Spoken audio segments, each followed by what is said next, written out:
I did. I just put up a video. I'm going to, and this will be the second one.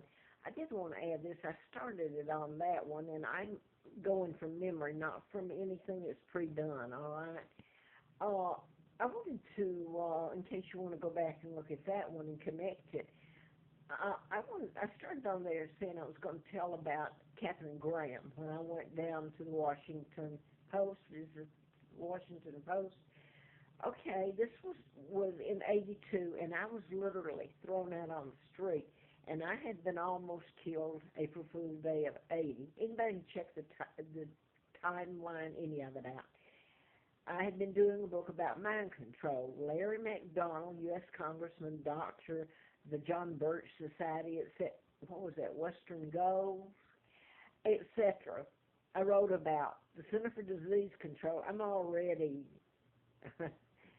told so much, so somebody, I'm not even going to go into it. Somebody asked me the other day, if they wanted you dead, why don't they just kill you, okay? So you think I'm living, this is living what is happening to me.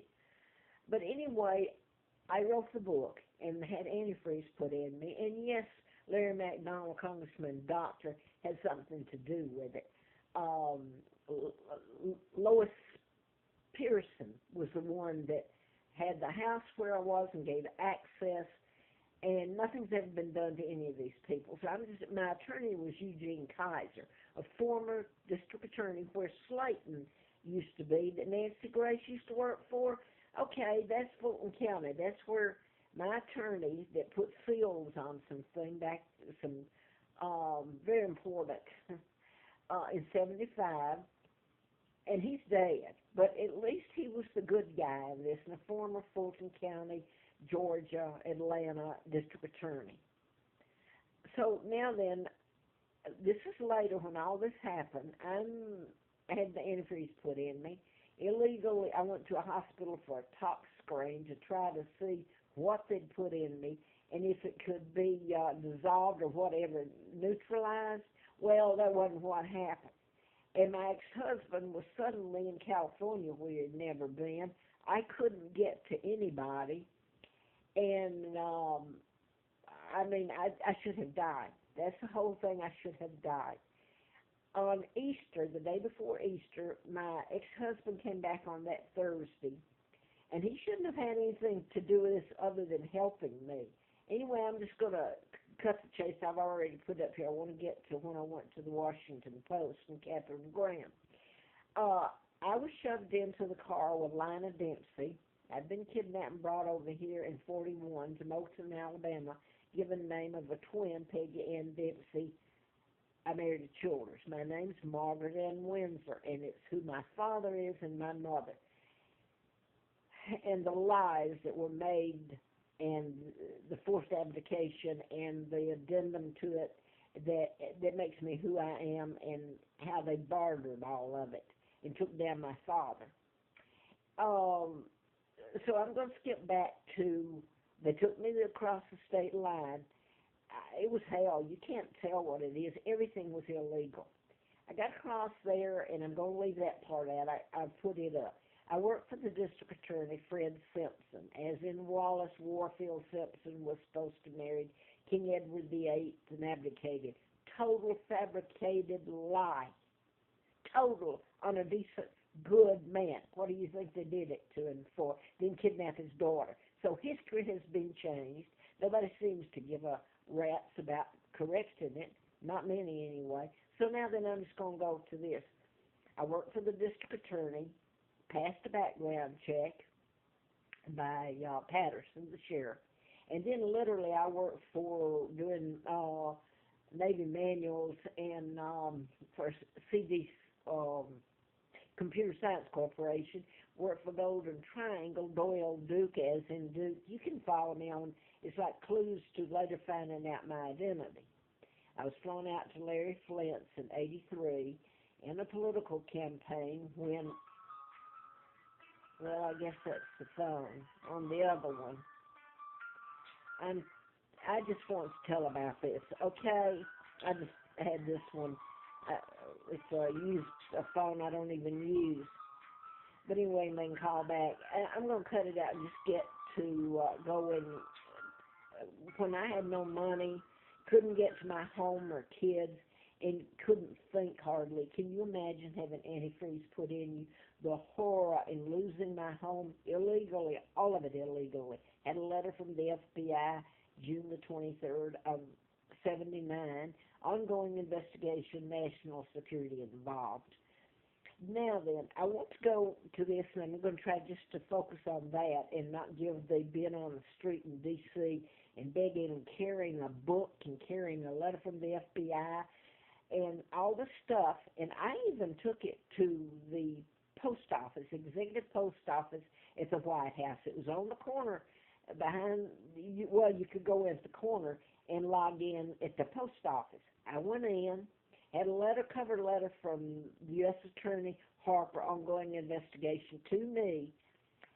And the man who walked up to me, oh dear, this is almost like, I'm not even going to say that, walked up to me was Ronald Reagan's adopted son that's the the host, TV host, radio host.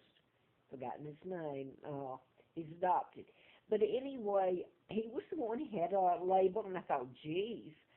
And he had me sign that huge book, and I handed him my book and all these papers, my manuscript, and it was covered on the outside of it where it wouldn't fall off or anything.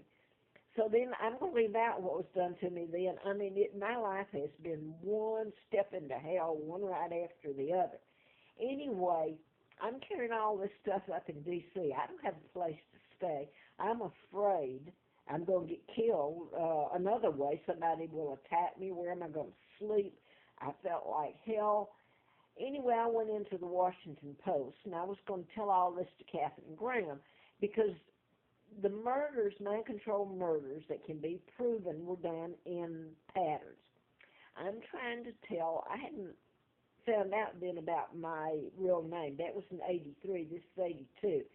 Philip was brought into the family where I was at, kidnapped and taken in Moulton. He has since worked for the FBI. He worked Secret Service, Howard Baker, and he retired from the ATF. He was brought in there. It's the name Philip and his last name. No, I'm not going to put that up here right now. Anyway, the Philip, as in Philip Mountbatten, that is related to me, just like Elizabeth is, I'm sorry to say. But he married Elizabeth.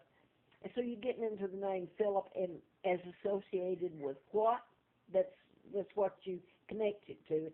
And after a while, the timeline and all of it fits into a pattern. And the mind control murders can be proven. So Philip Graham was on the Comsat defense satellite, and supposedly he committed suicide. Well, I've told everybody, Robin Williams, I could go back, and how would you know if mind control murders had been done, and how many have been done you'd never know about if they weren't done in patterns deliberately. So I go in, and I've got this load of stuff, the book and the letter from the FBI, and then I won't tell you what happened, and took that off in my bank safety deposit box, was gotten into it in Atlanta, and it was in Jimmy Carter's bank. The person that worked for him, Lance, anyway, I'm trying to get this up. It was his staff that owned the banks, and he owned Southern Trucking. Anyway, they got into my bank safety deposit box and cleaned it out. But I want to get back to going in there. I got to the door, and it's like they were waiting on me. This black man came to the door, and he went back behind the desk, information desk, and I said I wanted to see Mrs. Graham, and I wanted to leave some things with her. And he said, well, she's, Kim, you had to go through security then, okay, and they weren't going to let me up. Well, a woman walked up beside me and said, well, she's up on, her office is up on 7th floor or whatever. I mean, she deliberately walked up. So then this very guy, black man, he calls a reporter down. Reporter takes me up, and you were supposed to go through, they got, back then, They had security guard all over